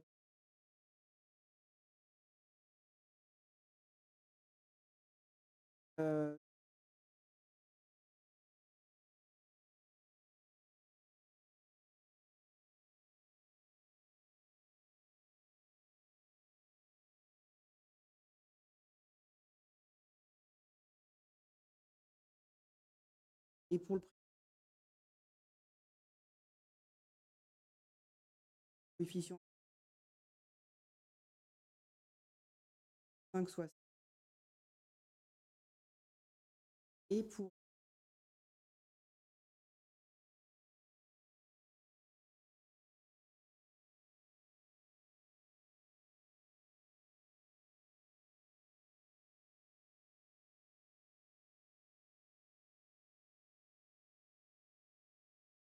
Merci pour la présentation. Si vous avez des questions, tout est clair. Toujours vote qui est contre, qui s'abstient, unanimité. Merci à vous. Nous passons à la tarification de Fonta Musique, notre école de musique municipale, et je passe la parole à Salvatore. Bonsoir à tous. Alors, les tarifs actuels, c'est comme la cantine. Hein. Et depuis mai 2023, avec une application à compter du 1er septembre. Voilà. Depuis cette date, on y a constaté qu'une évolution de l'indice des prix à la consommation est de 3,4% pour la période de 2023-2026. Dans ces conditions, et afin de tenir compte de cette évolution, il est proposé de procéder à une actualisation des tarifs, d'approuver les nouveaux montants tels que présentés ci-dessous, applicable à compter du 1er septembre 2026. Bon, je ne vais pas vous énumérer. Bon, les inscriptions se font sous réserve d'un nombre d'inscrits suffisant et des places disponibles. Pratique d'ensemble, éveil musical, combo, percussion brésilienne et tout autre cours collectif. 3 trimestres par an. Le conseil municipal, après avoir délibéré. Voilà, donc je vous propose, question s'il n'y en a pas, de passer au vote qui est bien unanimité, merci. La délibération suivante est un renouvellement de convention triennale entre la commune du Fontanil et l'association des Amis du Cornillon. C'est la parole à Magali qui va présenter. Je voulais faire un retour sur l'assemblée générale qui a eu lieu cet après-midi à 14 heures. Donc nous avons eu bien chaud, les ventilateurs manuels, tout le monde avait son éventail, heureusement, mais il faisait très chaud dans Jean-Yves-Poirier. Tout le monde a demandé quand est-ce que la clim sera. C'est pas prévu pour l'instant, que la priorité c'était plutôt sur l'école dans un premier temps. Malgré tout, voilà, il n'y avait qu'une liste candidate. Il y avait 8 candidats sur la collégiale. Cette collégiale, ils étaient 14, 8. C'est très bien, ça fera une bonne équipe. Il n'y a toujours qu'un seul homme, c'est le même qui était avant, qui reconduit. Non, il sera toujours entouré de toutes ces dames. Il en aura un peu moins que sur la mais voilà. On a pas mal de personnes de la collégiale qui ne sont pas du Fontanil, c'était déjà le cas. Donc j'ai remercié les personnes qui ne sont pas du Fontanil, mais qui veulent s'investir dans notre club, parce que si on comptait sur les Fontanilois, ben, c'est un peu plus compliqué. Quand même souhaiter le dire publiquement, mais se rendre compte que notre club fonctionne grâce à la bonne volonté, que la bonne volonté, elle n'est pas forcément Fontanil. Ah, et que dire d'autre? Ben, la liste qui a été présentée convient entre guillemets.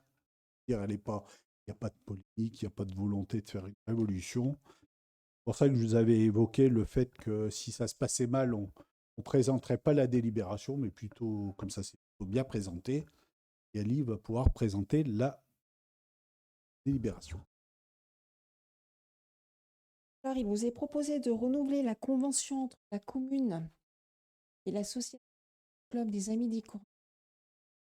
Cette convention a pour objet de préciser les objectifs que l'association s'engage à poursuivre dans le cadre de son objet statutaire et la contribution que la commune engage à apporter pour en permettre la réalisation sous réserve de l'inscription et correspondant aux services concernés. Elle est conclue pour une durée de 3 ans, c'est-à-dire du 1er septembre 2026 au 31 août 2029. Il vous est donc proposé d'autoriser Monsieur le maire ou son représentant à signer tout document. Et puis bon. Si Magali, vous aviez des questions sur cette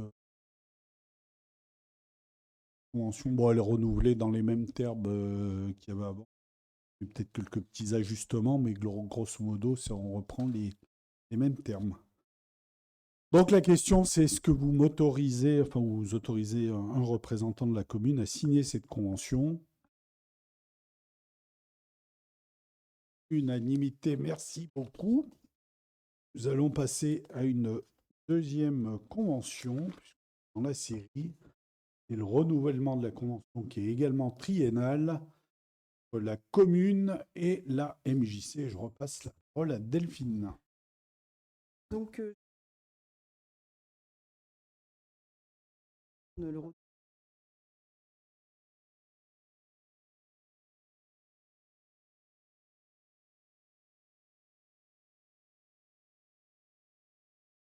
donc il est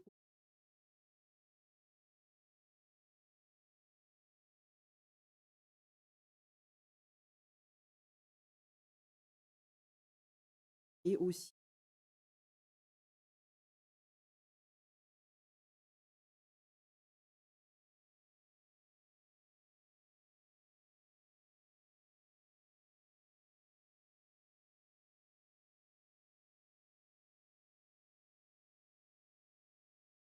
elle.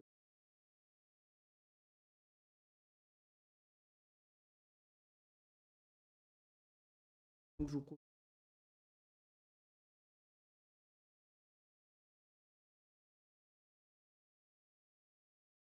de voter cette délibération.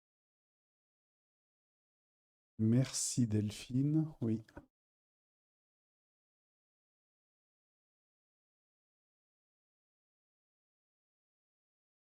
Alors 2 ans, c'est trop court. Les 4 ans, on va dire que c'est trop long, alors il y a... Ouais. Ça nous paraît correspondre à un rythme, voilà. Ouais, on aurait pu faire plus. Et ça permet aussi, si on voit que ça dérive un peu, d'éviter de... Donc je vous propose de passer au vote. Qui est contre, unanimité. Merci à vous. Et nous avons une dernière convention d'objectifs et de moyens de mise à disposition de l'équipement de l'Atrium à 2 associations. Je passe la parole à Salvatore. Alors, rapporte que la ville de Fontanil a mis en place et développe une politique culturelle s'appuyant sur l'aide et la création et la sensibilisation des publics aux démarches artistiques. L'équipement municipal et culturel d'Atrium, inauguré en 2011 au cœur du centre du village, a vocation à déployer une identité forte à travers la programmation et la diffusion de spectacles et événements culturels, en lien avec les différents acteurs et lieux stratégiques de la commune. Depuis mai 2013, la gestion de la programmation de la salle est confiée à 2 associations, le Concert et la CIDI. La commune souhaite poursuivre ce partenariat à travers cette nouvelle convention d'objectifs et de moyens de mise à disposition de l'équipement public. Les conventions ont pour but de fixer les modalités pratiques de la mise à disposition. Elles sont conclues pour une durée triennale du 1er septembre 2026 au 31 août 2029. Vu les projets de convention annexés à la présente, le conseil municipal, après avoir délibéré, approuve les conventions d'objectifs. Ouais, en fin de compte, il faut délibérer, quoi. Voilà. Merci. Des questions? Non. Donc là, on signera avec chacune des associations. Qui est contre? Bien, unanimité. Merci.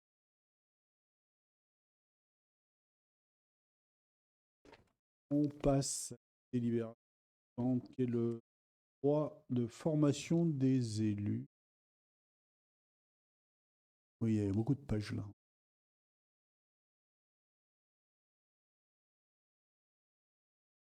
Donc, là, on y arrive. Donc, c'est délibéré. On rappelle le droit à la formation. On rappelle que les crédits ouverts pour l'exercice sont 2000 € et que vous autorisez le maire à mettre en application les modalités pratiques de la formation des élus dont je vous ai parlé lors d'une précédente réunion. Il y avait des questions. Bon, je vous propose de passer au vote qui est bien unanimité. Désignation de membres ou de délégués de la commune pour siéger à la CLECT de Grenoble-Alpes Métropole.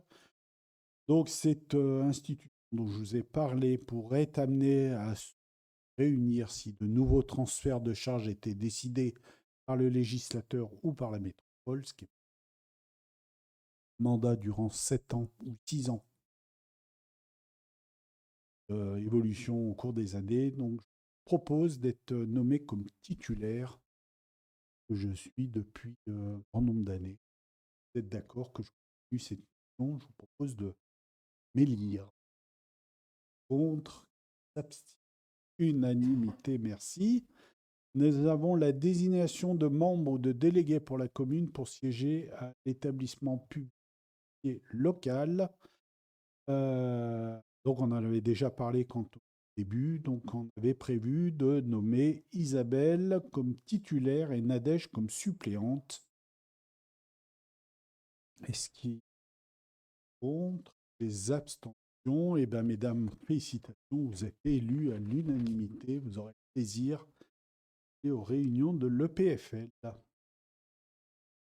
Nous avons ensuite la modification du tableau des emplois avec la création d'un certain nombre de postes. Donc la première, c'est un rédacteur territorial, donc gestionnaire de moyens généraux. Ça concerne la personne qui va remplacer Nathalie du 1er septembre, enfin même. Exact. Donc c'est un jeune qui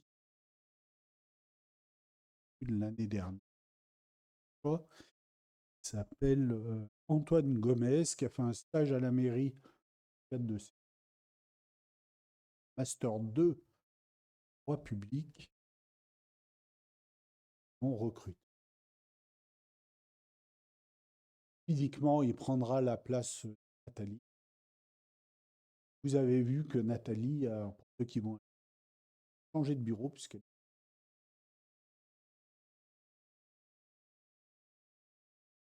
est allée la voir au rez-de-chaussée, à l'étage, elle ne verrait plus.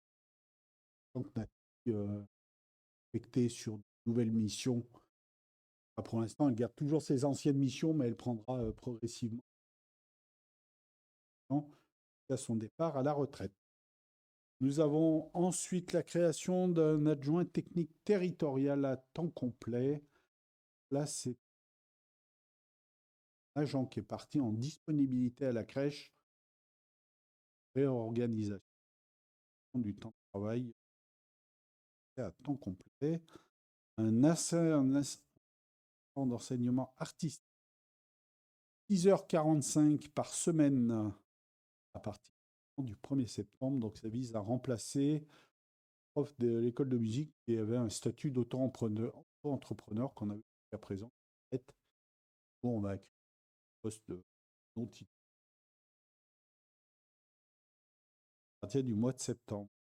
Éducateur de jeunes enfants en non complet pour 24 heures. Donc là, c'est augmenter le temps de travail d'un agent qui travaille à la petite enfance. Donc 18 heures, me passe à 24 heures. Après, nous avons un autre adjoint territorial à temps complet. Également,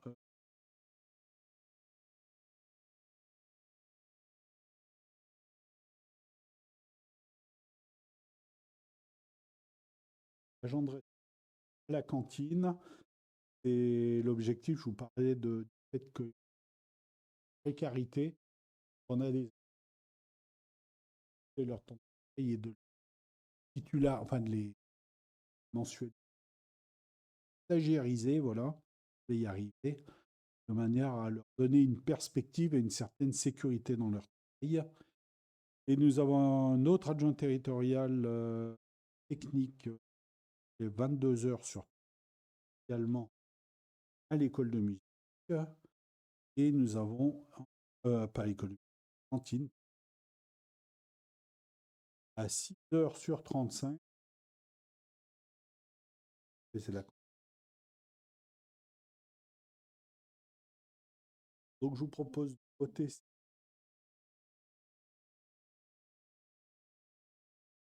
vous promets les prochains.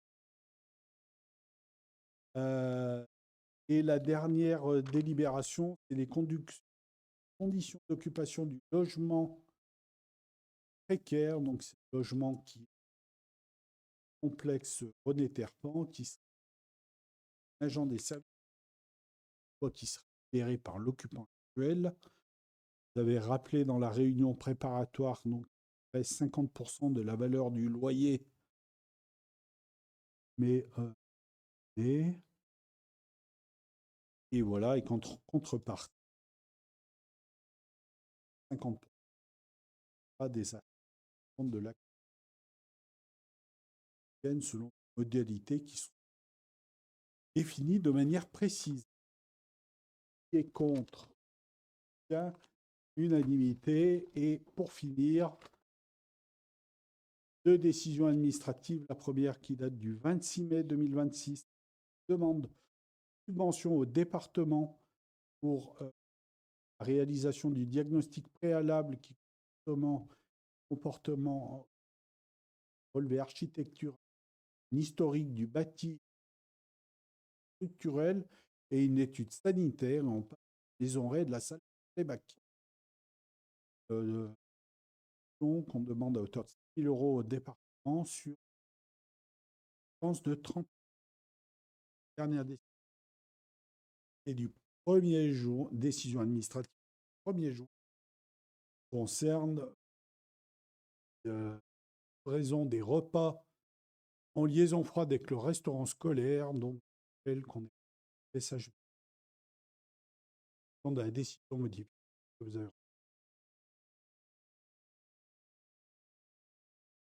Plus d'avoir été aussi long. Isabelle, Isabelle va nous faire déguster le vin du Fontanil. Et puis après, ceux qui se lèvent très tôt demain matin pour aller autoriser à aller.